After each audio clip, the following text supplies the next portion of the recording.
प्रशांत किशोर बांकीपुर से उपचुनाव जीतने के बाद क्या प्रशांत किशोर बिहार की राजनीति में बड़ा बदलाव ला सकते हैं? क्या बीजेपी या आरजेडी को प्रशांत किशोर से सावधान रहना होगा?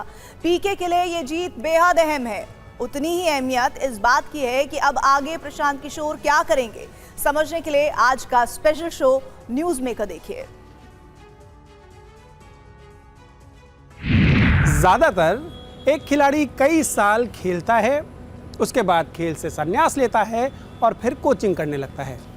प्रशांत किशोर ने इससे ठीक उलट किया।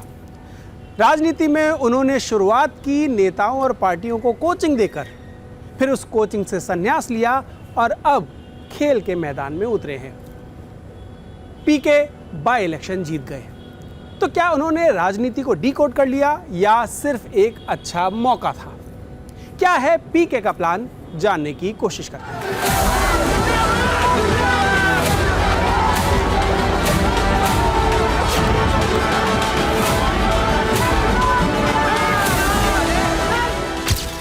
प्रशांत किशोर ने बांकीपुर कैसे जीता? ये एक चुनाव नहीं बल्कि एक राजनीतिक ऑपरेशन की कहानी है।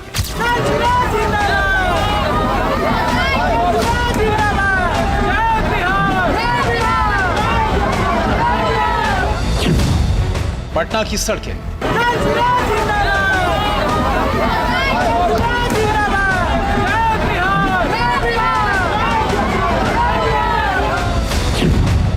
कोचिंग सेंटरों के बाहर भीड़। जनता के हाथ में पावर है, आप जिसका बटन दबाते हैं तभी कोई राजा बनता है। और एक सीट,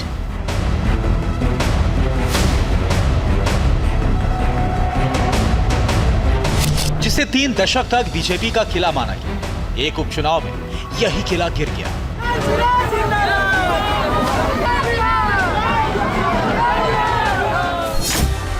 पहली बार इलेक्शन लड़ने वाला उम्मीदवार प्रशांत किशोर। पीके के लिए यह सिर्फ एक उपचुनाव नहीं था, बल्कि उनका पहला सार्वजनिक टेस्ट था,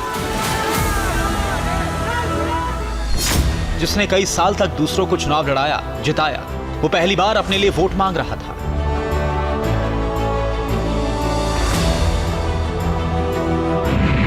भाजपा का जो राजनीतिक अहंकार रहा है, जो बात कही गई, दोहराई गई, घर घर की बात हो गई कि हम लोग कुत्ता बिल्ली को भी खड़ा करेंगे तो बांकीपुर की जनता हम ही को वोट देगी। अब कुछ लोग कह रहे हैं कि हमने ये शब्द नहीं कहा था। ये आपके अहंकार को दिखाता है कि हम किसी को भी खड़ा करेंगे। ओवर कॉन्फिडेंस, अति आत्मविश्वास। नेता लेकिन कह रहे हैं कि कुत्ता बिल्ली की बात किसी ने कही नहीं। कहा तो कई लोगों ने है। आप लोग भी पत्रकार हैं, रोज जानते हैं कि मतलब ये तमाम बात लोग कहते ही हैं बांकीपुर में कि यहाँ तो कुत्ता के भी गला में माला डाल देगी बीजेपी तो वही जीतेगा। ये बात रोज गली में कही जाती है। जनता ने विधायक बनाया है। विधायक बनना महत्वपूर्ण नहीं है, जनता ने एक जिम्मेवारी दी है, तो जो कुछ जिम्मेवारी जनता ने दी है उसको ईमानदारी से करने की कोशिश करें। बात यह नहीं है कि प्रशांत किशोर जीत गए, बल्कि यह है कि उन्होंने वही किया जो पिछले 10 साल से दूसरों के लिए करते आए। और यही इस कहानी का सबसे दिलचस्प हिस्सा है।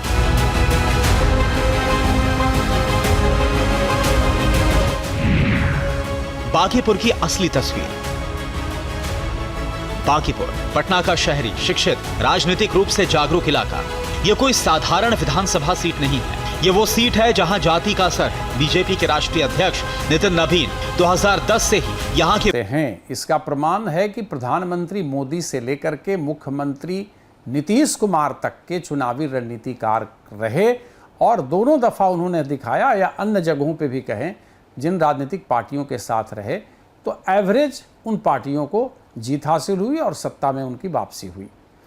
लेकिन बांकीपुर विधानसभा चुनाव, प्रधानमंत्री के बॉस की सीट, जो 50,000 वोटों से भारतीय जनता पार्टी ठीक 1 साल पहले जीती थी, माने 2025 के चुनाव में नवंबर में, और 19,000 से पीके यहाँ प्रत्याशी बनते हैं और 19,000 से वो सीट जीत लेते हैं। तो इसके पीछे कारण बहुत रहा। एक तो सबसे पहला जो मुख्य कारण रहा वह यह कि भारतीय जनता पार्टी की कमजोरी। पीके को उन्होंने बहुत हल्के में लिया। चुनाव का डिजाइन। प्रशांत किशोर की सबसे बड़ी ताकत ना तो भाषण है, ना भीड़, बल्कि वो है डेटा। डेटा नहीं, डायग्नोसिस। पीके ने इमोशनल फायदों पर ज्यादा भरोसा नहीं किया, बल्कि उन्होंने पता लगाया कि आखिर लोगों को किस चीज से परेशानी है। यही उनका रिपीट पैटर्न है।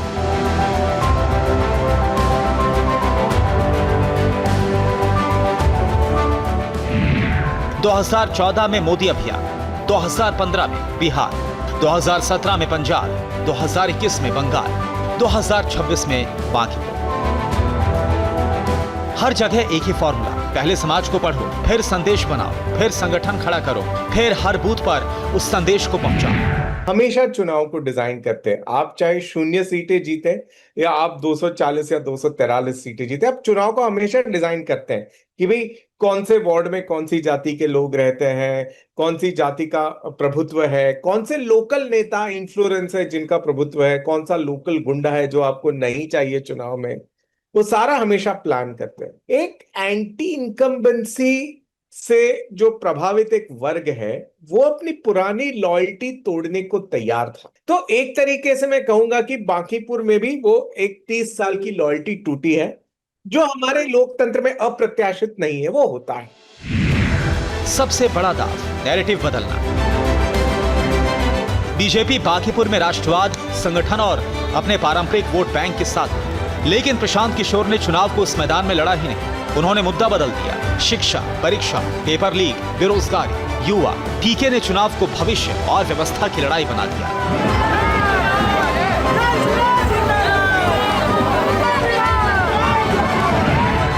80 और 90 की राजनीति बदलने वाले कांशीराम ने कहा था, पहला चुनाव आप हारने के लिए लड़ते हैं, दूसरा चुनाव आप किसी को हराने के लिए लड़ते हैं और तीसरे चुनाव में आप जीत की कोशिश करते हैं। पीके की जन स्वराज पहला चुनाव बुरी तरह हारी। दूसरे चुनाव यानी बाय इलेक्शन में पीके ने बीजेपी को हराने की पूरी सफल कोशिश की। तो क्या अब तीसरी बार की तैयारी में लग गए हैं पीके? कैसे पीके बिहार की राजनीति में बड़ी आवाज बनने की कोशिश कर रहे हैं, ये समझते हैं। प्रशांत किशोर की पॉलिटिक्स समझने के लिए उनका करियर देखना बेहद जरूरी है। एक पॉलिटिकल आउटसाइडर के तौर पर देखे जाने वाले पीके ने शुरुआत की 2011-12 में नरेंद्र मोदी के साथ। पीके की सिटीजन फॉर अकाउंटेबल गवर्नेंस यानी कि CAG ने मोदी के गुजरात इलेक्शन में काम किया, जिसके बाद उनका बड़ा असाइनमेंट था 2014 का लोकसभा चुनाव। मोदी की प्रचंड जीत हुई और पीके पर भी फोकस आया। इलेक्शन मैनेजमेंट वही था जो पहले था, लेकिन संदर्भ बदल गया। तभी संदर्भ था कि भाई औरतों को खाते में पैसे मिल रहे थे, तभी संदर्भ था कि बहुत बड़ा कैंपेन चलाया था नीतीश कुमार ने। तो मेरे हिसाब से इलेक्शन मैनेजमेंट पीके का वही था, मतलब जो वही सालों से कर रहे हैं, माहिर हैं, पूरा मतलब प्रावीण्य हासिल है उनको उसमें। इलेक्शन मैनेजमेंट नहीं बदला, संदर्भ बदल गया और चेहरा बदल गया, क्योंकि अब की बार पीके खुद कैंडिडेट थे।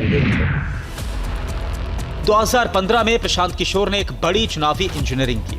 उन्होंने लालू यादव और नीतीश कुमार को साथ किया और बड़ी मोदी लहर के बीच भी बीजेपी को बिहार का चुनाव हरा दिया। इस जीत को राजनीतिक गलियारे में एक चमत्कार की तरह देखा गया।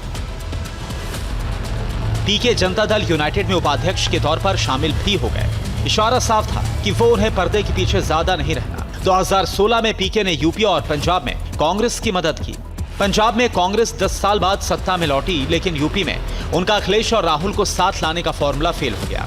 इसके बाद 2019 में वो जगन मोहन रेड्डी के साथ आंध्र प्रदेश और 2020 में दिल्ली में केजरीवाल के साथ रहे। राजनीतिक तौर पर उनकी सबसे मुश्किल परीक्षा 2021 में आई, जब उन्होंने टीएमसी के इलेक्शन कैंपेन का काम संभाला। बीजेपी काफी आक्रामक थी, लेकिन जीत ममता बनर्जी को मिली। कहा गया कि पीके का मैजिक बीजेपी पर भारी पड़ा।